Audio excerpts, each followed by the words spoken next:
ಉತ್ತಮ್ ನಗರ ಹತ್ಯೆ ಸದ್ಯ ಸದ್ದು ಮಾಡಿದ ದೊಡ್ಡ crime story. Delhi police Uttam Nagar ಹತ್ಯೆ ಪ್ರಕರಣದಲ್ಲಿ ಮಹತ್ವದ ಕ್ರಮವನ್ನು ಕೈಗೊಂಡಿದ್ದು, ಪ್ರಕರಣಕ್ಕೆ ಸಂಬಂಧಿಸಿದಂತೆ 8 ಆರೋಪಿಗಳನ್ನು ಬಂಧಿಸಿದೆ.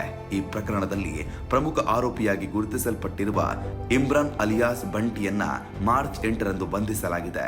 ಬಂಧನದ ನಂತರ ಪ್ರಕರಣದ ತನಿಖೆಯನ್ನ ಪೊಲೀಸ್ ಮತ್ತಷ್ಟು ಗಂಭೀರವಾಗಿ ಮುಂದುವರೆಸಿದ್ದಾರೆ. ಈ ಹತ್ಯೆ ಪ್ರಕರಣವು ಉತ್ತಮ್ ನಗರ್ ಪ್ರದೇಶದಲ್ಲಿ ಸಂಭವಿಸಿದ್ದು, ಘಟನೆ ನಡೆದ ಬಳಿಕ ಸ್ಥಳೀಯರಲ್ಲಿ ಆತಂಕ ಮತ್ತು ಆಕ್ರೋಶ ಉಂಟಾಗಿತ್ತು. ಘಟನೆಗೆ ಸಂಬಂಧಿಸಿದಂತೆ ಪೊಲೀಸರು ತ್ವರಿತವಾಗಿ ತನಿಖೆಯನ್ನು ಆರಂಭಿಸಿ ಆರೋಪಿಯನ್ನು ಪತ್ತೆ ಹಚ್ಚುವ ಕಾರ್ಯಾಚರಣೆಯನ್ನು ನಡೆಸಿದ್ರು. ತನಿಖೆಯ ಭಾಗವಾಗಿ ವಿವಿಧ ಸ್ಥಳಗಳಲ್ಲಿ ದಾಳಿ ನಡೆಸಿದ ಪೊಲೀಸರು ಕೊನೆಗೂ ಪ್ರಮುಖ ಆರೋಪಿಯನ್ನು ಬಂಧಿಸುವಲ್ಲಿ ಯಶಸ್ವಿಯಾಗಿದ್ದಾರೆ. ಬಂಧಿತರಲ್ಲಿ ಪ್ರಮುಖವಾಗಿ ಇಮ್ರಾನ್ ಅಲಿಯಾಸ್ ಬಂಟಿ ಎಂಬಾತನನ್ನು ಗುರುತಿಸಲಾಗಿದೆ. ಈತನನ್ನ ಬಂಧಿಸಿದ ನಂತರ ಪ್ರಕರಣದ ಕುರಿತು ಹೆಚ್ಚಿನ ಮಾಹಿತಿಗಳು ಹೊರಬಿದ್ದಿವೆ. ಪೊಲೀಸರು ನೀಡಿದ ಮಾಹಿತಿಯ ಪ್ರಕಾರ ಈ ಹತ್ಯೆ ಪೂರ್ವ ಯೋಜಿತವಾಗಿ ನಡೆದಿರುವ ಸಾಧ್ಯತೆಯನ್ನ ಪರಿಶೀಲಿಸಲಾಗುತ್ತಿದೆ. ಪ್ರಕರಣದ ಹಿಂದೆ ವೈಯಕ್ತಿಕ ದ್ವೇಷ ಅಥವಾ ಬೇರೆ ಕಾರಣಗಳಿರಬಹುದಾ ಎಂಬ ಅನುಮಾನ ವ್ಯಕ್ತವಾಗುತ್ತಿದೆ. ಇದರ ಮಧ್ಯೆ ಪ್ರಕರಣಕ್ಕೆ ಸಂಬಂಧಿಸಿದ ಮತ್ತೊಬ್ಬ ಆರೋಪಿ ನಿಜಾಮುದ್ದೀನ್ ಸಂಬಂಧಿಸಿದ ಆಸ್ತಿಯ ಮೇಲೆ ಸರ್ಕಾರ ಕಠಿಣ ಕ್ರಮವನ್ನು ಕೈಗೊಂಡಿದೆ. ಅಧಿಕಾರಿಗಳು ಆರೋಪಿಯ ಆಸ್ತಿಯ ಮೇಲೆ ಬುಲ್ಡೋಸರ್ ಮೂಲಕ ತೆರವು ಕಾರ್ಯಾಚರಣೆಯನ್ನು ನಡೆಸಿದ್ದಾರೆ. ಈ ಕ್ರಮವು ಕಾನೂನು ಉಲ್ಲಂಘನೆ ಮತ್ತು ಅಕ್ರಮ ನಿರ್ಮಾಣಕ್ಕೆ ಸಂಬಂಧಿಸಿದಂತೆ ಕೈಗೊಳ್ಳಲಾಗಿದೆ ಎಂದು ಅಧಿಕಾರಿಗಳು ತಿಳಿಸಿದ್ದಾರೆ. ಈ ಕಾರ್ಯಾಚರಣೆಯ ವೇಳೆ ಪೊಲೀಸ್ ಸಿಬ್ಬಂದಿ ಹಾಗೂ ಸ್ಥಳೀಯ ಆಡಳಿತ ಅಧಿಕಾರಿಗಳು ಸ್ಥಳದಲ್ಲಿ ಭದ್ರತೆಯನ್ನು ಒದಗಿಸಿದ್ರು.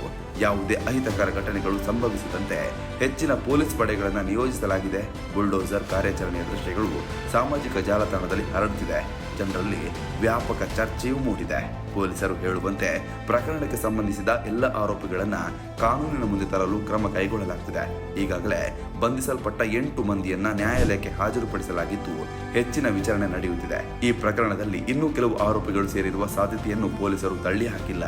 ಈ ಹತ್ಯೆ ಪ್ರಕರಣವು ಸ್ಥಳೀಯ ಪ್ರದೇಶದಲ್ಲಿ ಭದ್ರತಾ ಚರ್ಚೆಯನ್ನು ಮತ್ತಷ್ಟು ಹೆಚ್ಚಿಸಿದೆ. ಜನರು ಈ ರೀತಿಯ ಘಟನೆಗಳು ಮತ್ತೆ ನಡೆಯದಂತೆ ಕಠಿಣ ಕ್ರಮ ಕೈಗೊಳ್ಳಬೇಕು ಎಂದು ಒತ್ತಾಯಿಸಿದ್ದಾರೆ. ಪೊಲೀಸರು ಕೂಡ ಈ ಪ್ರಕರಣವನ್ನು ಗಂಭೀರವಾಗಿ ಪರಿಗಣಿಸಿದ್ದು, ಸಂಪೂರ್ಣ ಸತ್ಯವನ್ನು ಹೊರತಿರುವುದಾಗಿ ಭರವಸೆಯನ್ನು ನೀಡಿದ್ದಾರೆ. ಒಟ್ಟಾರೆಯಾಗಿ ಉತ್ತಮ್ ನಗರ್ ಹತ್ಯೆ ಪ್ರಕರಣದಲ್ಲಿ ಆರೋಪಿಗಳನ್ನು ಬಂಧಿಸುವ ಮೂಲಕ ಪೊಲೀಸರು ಮಹತ್ವದ ಹೆಜ್ಜೆಯನ್ನು ಇಟ್ಟಿದ್ದಾರೆ. ಜೊತೆಗೆ ಆರೋಪಿಗಳ ಆಸ್ತಿಯ ಮೇಲೆ ಬುಲ್ಡೋಸರ್ ಕ್ರಮ ಕೈಗೊಂಡಿರುವುದು ಕಾನೂನು ಉಲ್ಲಂಘನೆಗೆ ಸರ್ಕಾರ ತೋರಿಸುತ್ತಿರುವ ಕಠಿಣ ನಿಲುವನ್ನು ಸೂಚಿಸುತ್ತಿದೆ. ಮುಂದಿನ ದಿನಗಳಲ್ಲಿ ತನಿಖೆಯ ಮೂಲಕ ಪ್ರಕರಣದ ಇನ್ನಷ್ಟು ವಿವರಗಳು ಬಹಿರಂಗವಾಗುವ ಸಾಧ್ಯತೆಯೂ ಇದೆ. ಯಾವುದೇ ಸುದ್ದಿಯ ಅಪ್ಡೇಟ್ ಅನ್ನ ಮಿಸ್ ಮಾಡ್ಕೊಳ್ಬಾರ್ದು ಅಂದ್ರೆ ಈಗ್ಲೇ ಒನ್ ಇಂಡಿಯಾವನ್ನ ಸಬ್ಸ್ಕ್ರೈಬ್ ಮಾಡಿ. ನಿಮಗೆ ಬೇಕಾದ ಭಾಷೆಯಲ್ಲಿ ಎಲ್ಲಾ ಸುದ್ದಿ ತಿಳಿಬೇಕು ಅಂದ್ರೆ ಒನ್ ಇಂಡಿಯಾ ಆಪ್ ಅನ್ನ ಡೌನ್ಲೋಡ್ ಮಾಡ್ಕೊಳ್ಳಿ.